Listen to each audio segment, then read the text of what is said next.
मुख्यमंत्री जीतन राम मांझी ने एक बार फिर शराबबंदी में ढील देने की मांग की। जीतन राम मांझी ने इस बार ये बात तब कही जब सीएम नीतीश कुमार के साथ कई मंत्री उनकी लिट्टी पार्टी में पहुंचे थे। कभी थोड़ी थोड़ी पीने की छूट देने की मांग करने वाले जीतन राम इस बार गुजरात मॉडल का हवाला दे रहे हैं। मांझी ने कहा कि जिस तरह गुजरात में परमिट के साथ शराब मिलती है, उसी तरह बिहार में भी परमिट के साथ शराब मिलनी चाहिए। परिवर्तन में समीक्षा की बात हम कहा करते हैं। समीक्षा हो, जैसे आज गुजरात मॉडल है ना, गुजरात में भी तो है शराबबंदी, तो वहाँ इस प्रकार की बातें तो नहीं हो पा रही है। सब जगह लिमिट है, कहीं जरूरत है तो उसको शराब मिल जाता है बाज़ाब्ता परमिट के साथ। तो उसी तरह से यहाँ भी हो, और ऐसे करने में होता है कि लोग आनंद फानन में शराब बनाता है, अब विषैली शराब बन जाती है जिससे लोग पी करके मर जाता है। अगर चाह रहे कि परमिट के साथ यहाँ मिल, हाँ, परमिट के साथ हो, जिससे गुजरात मॉडल, हाँ, गुजरात मॉडल में जैसे चलता है उस तरह से शुरू करें। जीतन राम मांझी के बयान पर बीजेपी ने चुटकी ली। कांग्रेस ने कहा शराबबंदी मतलब शराब बंद। पूर्व मुख्यमंत्री श्री जीतन राम मांझी जो महागठबंधन के सदस्य हैं, उन्होंने भी आज कहा कि गुजरात मॉडल शराबबंदी बिहार में लागू हो। उन्होंने भी गुजरात के मॉडल को मानते हैं, लेकिन माननीय मुख्यमंत्री जी अपने जिद्दी स्वभाव के चलते जनता का हित नहीं, उनका खुद का हित जिसमें हो उसमें वो चलते हैं। जीतन राम मांझी जी की क्या मांग है, ये उनकी अपनी मांग है, सरकार से वो जाने। कौन सा मॉडल है शराबबंदी का? शराबबंदी का एक ही मॉडल है, शराब बंद। इसके अलावा कोई मॉडल होता है बंदी का क्या? मतलब शराब पीते भी रहे, शराब बेचते भी रहे और शराबबंदी का मॉडल भी कहते रहे? ये संभव नहीं है। शराबबंदी का मतलब है शराबबंदी। एक तरफ पुलिस और आबकारी विभाग अवैध शराब के अड्डों पर छापेमारी कर रहा है, दूसरी तरफ शराब से मौत की घटनाएं थमने का नाम नहीं ले रही हैं।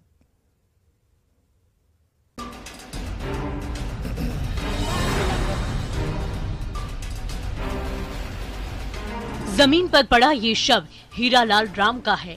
हीरालाल यूं ही नहीं मरा, उसे मारा है जहरीली शराब ने। ये हम नहीं कह रहे, ऐसा कहना है हीरालाल के घर वालों का। शराब पीने से मौत हो गई। कहाँ मिली थी शराब? यही गांव में मिली थी, पिपरा धिरोली में। यहाँ शराब बनती है, बिकती है? शराब यहाँ बहुत भारी मात्रा में बनती है। कैसे आपको जानकारी मिली? कब पिए थे शराब? प्रतिदिन लोग यहाँ पर पीता है, तो जानकारी इसमें का लेने की बात है। बगहा के लौकरिया थाना क्षेत्र के पिपरा धिरौली का रहने वाला था हीरालाल राम। घर वालों की माने तो गांव में सरेआम शराब बिकती है। हीरालाल ने भी वही शराब पी थी, जिसके बाद उसकी तबीयत बिगड़ने लगी। घर वाले इलाज के लिए अस्पताल लेकर भागे, लेकिन उसकी जान बच ना सकी। हीरालाल की मौत का असली सच क्या है, ये तो जांच के बाद ही पता चलेगा। लेकिन ये जरूर एक कड़वा सच है कि शराबबंदी के बावजूद बिहार में जहरीली शराब से मौत का सिलसिला बदस्तूर जारी है। क्यों नहीं थम रहा शराब से मौत का सिलसिला, उसको समझने के लिए ये कुछ तस्वीरें देख लीजिए। शराब के खिलाफ अभियान लखीसराय, मधुबनी और वैशाली जिले में चलाई गई और इन तीनों जगहों पर अवैध देसी शराब की बड़ी बड़ी खेप पकड़ी गई। लखीसराय में पुलिस ने नीमा गांव के बाहरी इलाके में छापेमारी की और 2000 लीटर से ज्यादा जावा महुआ और देसी शराब को नष्ट किया। साथ में शराब के एक धंधेबाज को गिरफ्तार भी किया। मधुबनी में भी नए साल के पहले पुलिस ने शराब तस्करों का मंसूबा विफल कर दिया। पुलिस ने झंझारपुर अनुमंडल के भैरव स्थान थाना क्षेत्र, भेजा और मधेपुर थाना क्षेत्र में छापेमारी की और शराब के अड्डों को ध्वस्त कर दिया। शराब की बड़ी खेप वैशाली में भी मिली। उत्पाद विभाग की कार्रवाई में 2 दिनों के अंदर देशी शराब की 31 भट्टियां ध्वस्त की गई। करीब 32,000 किलो अर्धनिर्मित शराब और 600 लीटर से अधिक तैयार शराब को मौके पर ही नष्ट किया गया। जब तक बिहार में शराब मिलने का सिलसिला नहीं थमता, तब तक शराब से मौतों का सिलसिला यूं ही चलता रहेगा। Bureau report, news 18।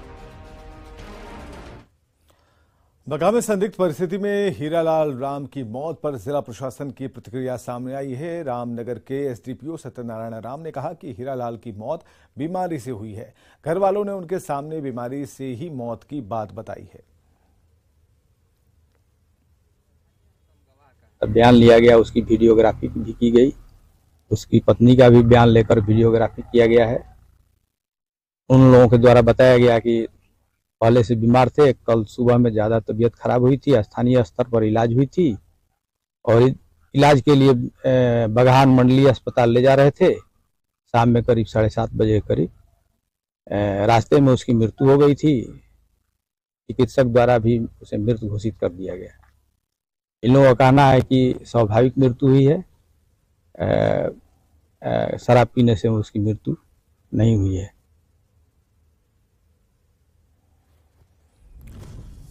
तो सवाल है कि सुबह में शराब और शाम को बीमारी का दावा क्यों किया जा रहा है? घर वालों का बयान क्यों बदला? जल्दबाजी में शव का अंतिम संस्कार क्यों कर दिया गया? ये सवाल है। इसके अलावा सवाल है कि क्या पुलिस के दबाव में घर वालों ने अपना बयान बदल दिया है?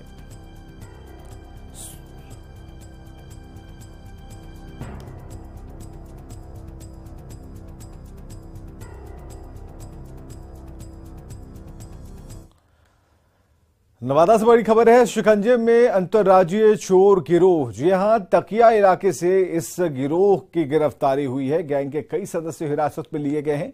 हथियार और जिंदा कारतूस बरामद किया गया है। यूपी के बदायूं के अपराधी हैं। गहने की दुकान में ये चोरी कर चुके हैं और एक बड़ी कामयाबी मिली है, जहां अंतर्राज्यीय चोर गिरोह की गिरफ्तारी हुई है। ये पूरा गिरोह हत्थे लगा है पुलिस के और गैंग के कई सदस्य हिरासत में लिए गए हैं। हथियार और जिंदा कारतूस भी इनके पास से बरामद किए गए।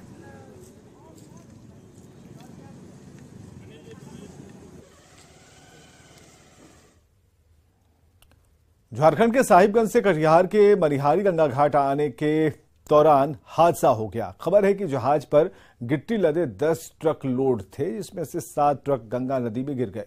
एक ड्राइवर के लापता होने की बात सामने आ रही है और ये ट्रक पुल और सड़क निर्माण कराने वाली कंपनी DVL के बताए जा रहे हैं। हादसे को लेकर मनिहारी गंगा घाट पर हड़कंप मचा हुआ है। हम सुने कि मतलब DVL कंपनी का जहाज है जो कि ग्राम घाट से गिट्टी लेके चल रही थी और मतलब कुआसा वासा के चक्कर में क्या है, अब पानी जो सूखा है बाहर पानी जाएगा तो कहूँ ऊंचा कहूँ नीचा है, तो सब चढ़ने से कल्टी मार दिया मतलब जहाज। तो कल्टी मारने से मतलब सुनते 6 से 7 ट्रक पानी में गिर गया है। कोलकाता में नमामि गंगे प्रोजेक्ट को लेकर हिस्सा लेने के लिए इस बैठक में डिप्टी सीएम तेजस्वी यादव गए हुए थे, जो कि पटना लौट आए हैं। तेजस्वी ने कहा कि जो योजना है उसमें बिहार का परफॉर्मेंस अच्छा है। तेजस्वी ने कहा कि हमने भी अपना पक्ष रखा। जब तक सिल्टेशन की नेशनल पॉलिसी नहीं बनेगी तब तक समस्या बनी रहेगी। तेजस्वी ने नए साल पर बिहार वासियों को बड़ा तोहफा देने की बात कही। अविरल जल तभी होगा जब सिल्टेशन पॉलिसी बनेगी और सिल्टेशन का कुछ होगा। हर जगह डैम वैम बना हुआ है, डैम के चक्कर में सिल्टेशन जो है बिहार में जम जाता है और इसकी वजह से पानी जो है फैलाव करता है, बाढ़ बाढ़ की स्थिति होती है। तो ये सारी पक्षों को हम लोगों ने रखा है और जब तक अविरलता नहीं रहेगी तब तक गंगा ही जिंदा नहीं रहेगी। अविरल रहेगा तभी गंगा जिंदा रहेगी। चुनावी रणनीतिकार प्रशांत किशोर ने एक बार फिर तेजस्वी यादव पर हमला किया। प्रशांत किशोर ने कहा कि लालू जी को इस बात की चिंता है कि उनका बेटा कब मुख्यमंत्री बनेगा। जब इतना कुछ मिलने के बाद भी लालू जी को अपने बच्चों की चिंता है तो आप लोगों को क्यों अपने बेटों की चिंता नहीं है? कई बातें उन्होंने कही हैं। अमीर वह कहने सड़क खराब बा, तो सड़क खराब बा तो सड़क के मंत्री के बा? तेजस्वी यादव। अस्पताल नहीं खे तो स्वास्थ्य मंत्री के बा? तेजस्वी यादव। रवा गली नाली नहीं खे बनल तो के मंत्री बा? तेजस्वी यादव। एजा स्कूल में पढ़ाई नहीं खे होते कर मंत्री के बा? वह RJD ललटेन के चंद्रशेखर यादव। बिहार के उद्योग मंत्री समीर महासेठ ने कहा कि सरकार राज्य में बिहार में उत्पादित चाय को उद्योग का दर्जा देने की दिशा में काम कर रही है। पटना में उद्योग मंत्री ने कहा कि चाय की ब्रांडिंग के लिए उसे मॉल के माध्यम से बेचा जा रहा है। इसके अलावा उन्होंने कहा कि मधुबनी में 110 करोड़ रुपए की लागत से लेदर फैक्ट्री चालू हो गई है, जिसमें चमड़े के सारे सामान बन रहे हैं। इसके अलावा फतुहा में टेक्सटाइल कंपनी स्थापित की गई है। मीडिया के बंधु कुछ सवाल करना चाहते हैं। हमारा बिहार का नेम ब्रांड सब चीज हो, मॉल में ही है, अभी तक नहीं था तो मॉल में भी चाय का कि नहीं, अब प्रोडक्शन यहाँ बिकेगा सब चीज। अब धीरे धीरे बिहार की चाय उसकी ब्रांडिंग होगी, आप लोग उसको देखेंगे और जब चाय पियेंगे तो बिहार का चाय सबसे ज्यादा एक दिन बिकने लगेगा, तब आपको लगेगा कि कैसे ये ब्रांडिंग हुआ है। मधुबनी में 110 करोड़ रुपए की लागत से लेदर की फैक्ट्री पे काम चालू, लेदर प्रोडक्ट्स की फैक्ट्री पे काम चालू हुआ है, जो अपने पूरी तरह से एक्सपोर्ट ओरिएंटेड यूनिट होगी और उसमें लेदर का सारा सामान बनके एक्सपोर्ट होगा। और सीतामढ़ी से बड़ी खबर, जहां चुनाव परिणाम में हार मिलने के बाद बौखलाए प्रत्याशी बबीता कुमारी के बेटे करण कुमार ने नवनिर्वाचित वार्ड पार्षद के समर्थक की गोली मारकर हत्या कर दी है। मृतक गौतम कुमार सीतामढ़ी शहर के वार्ड संख्या 3 का रहने वाला कृष्ण चंद्रवंशी का बेटा बताया जा रहा है। चर्चा है कि वो नवनिर्वाचित वार्ड पार्षद शबनम कुमारी का समर्थक था, जिसके कारण उसकी गोली मारकर हत्या कर दी गई। मृतक गौतम के परिजनों ने बताया कि नवनिर्वाचित वार्ड पार्षद शबनम कुमारी के विजय जुलूस निकालने के कुछ देर बाद इस घटना को अंजाम दिया गया। घटना के तुरंत बाद घायल को अस्पताल में भर्ती कराया गया, जहां चिकित्सकों ने उसे मृत घोषित कर दिया है। बताया ये भी जा रहा है कि इन दोनों के बीच पहले से जमीन का विवाद चल रहा था और घटना की सूचना पर पहुंची पुलिस मामले की छानबीन में जुटी है। अररिया के नरपतगंज नगर पंचायत चुनाव में एक मेडिकल छात्रा ने 5 दफा सांसद रहे सुखदेव पासवान की पत्नी नीलम पासवान को पटखनी दे दी। मुख्य पार्षद की सीट पर जीत दर्ज कर लिया। मेडिकल की छात्रा सन्नू कुमारी मुख्य पार्षद पद का चुनाव जीत गई हैं। सन्नू कुमारी दरभंगा मेडिकल कॉलेज में फर्स्ट ईयर की छात्रा हैं। सन्नू ने अपने निकटतम प्रतिद्वंदी सीमा कुमारी को 2193 वोट से हराया। सन्नू के पिता इंद्रानंद पासवान एक शिक्षक हैं और मां आंगनबाड़ी सेविका हैं। सन्नू कुमारी को मुख्य पार्षद के लिए कुल 5493 मत मिले। पूर्व सांसद की पत्नी नीलम देवी को सिर्फ 1206 वोट मिले।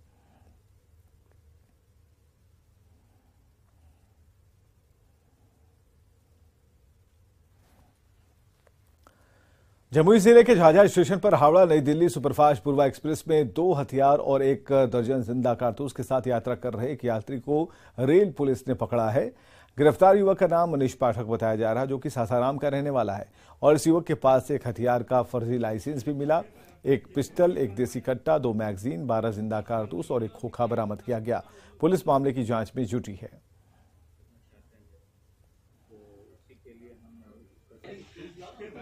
पूर्वा एक्सप्रेस 12303 में जब चेकिंग हो रही थी तो एक व्यक्ति जो है मनीष पाठक नाम का, वो हमारा सिपाही को देख के ट्रेन से कूद के भागने लगा।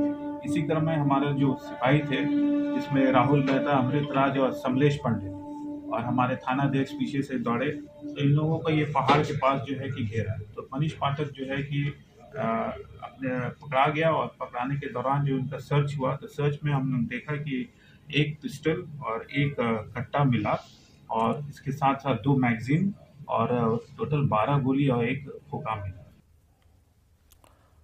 पटना में इन दिनों कड़ाके की ठंड पड़ रही है। शाम ढलते ही जगह जगह लोग अलाव के सहारे ठंड से बचने का प्रयास कर रहे हैं। देखिए हमारे सहयोगी संजय कुमार की ये रिपोर्ट। राजधानी पटना में पिछले 2 दिनों से कड़ाके की ठंड पड़ रही है और आज शाम में भी मौसम जो है उसने ठंड का तल्ख रूप अख्तियार किया हुआ है। और देखिए किस कदर राजधानी पटना के लोग जो हैं वह अलाव की आगोश में हैं, यानी बगैर अलाव के काम नहीं चल रहा है। हालांकि यह व्यक्तिगत तौर पर ही सही अपने एफर्ट से इन लोगों ने अलाव की व्यवस्था की और एक साथ कई लोग, ये ऐसे कामकाजी लोग हैं जो दिन भर काम किए और शाम में भी अलाव के माध्यम से ठंड भगाने की कोशिशों में जुटे हुए हैं। बताइए अलाव कितना राहत दे रहा है आपको? ये जो है अलाव जला हुआ कितना राहत दे रहा है? बहुत राहत है। अच्छा, ये कब से अलाव आप लोगों ने शुरू किया इस बार मौसम में तापना? 5 बजे से। आज नहीं, पहले से भी जला रहे हैं। 2 दिन जला रहे हैं। 2 दिन पहले से। हाँ, 2 दिन से। क्या मौसम अचानक ठंड ज्यादा बढ़ गई है क्या? जी, आज ज्यादा है। आज ज्यादा है। क्या नाम है, क्या करते हैं आप? मजदूरी करते हैं, गाड़ी चलाते हैं। गाड़ी चलाते हैं। क्या नाम है? गणेश। गणेश हैं वो बता रहे हैं। और आप बताइए क्या नाम है? रविंदर। ये अलाव कितना राहत महसूस देता है आपको? बहुत देर है। अच्छा, कितनी देर तक आप लोग अलाव लेते हैं?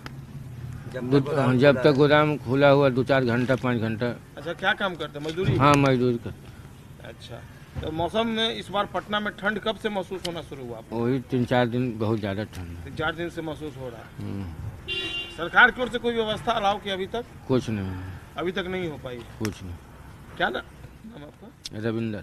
रविंद्र हैं और बता रहे हैं बिल्कुल ये सभी लोग देखिए कामकाजी हैं और दिन भर काम करने के बाद जाहिर सी बात है ठंड इस तरह से तल्ख रूप अख्तियार किया हुआ है।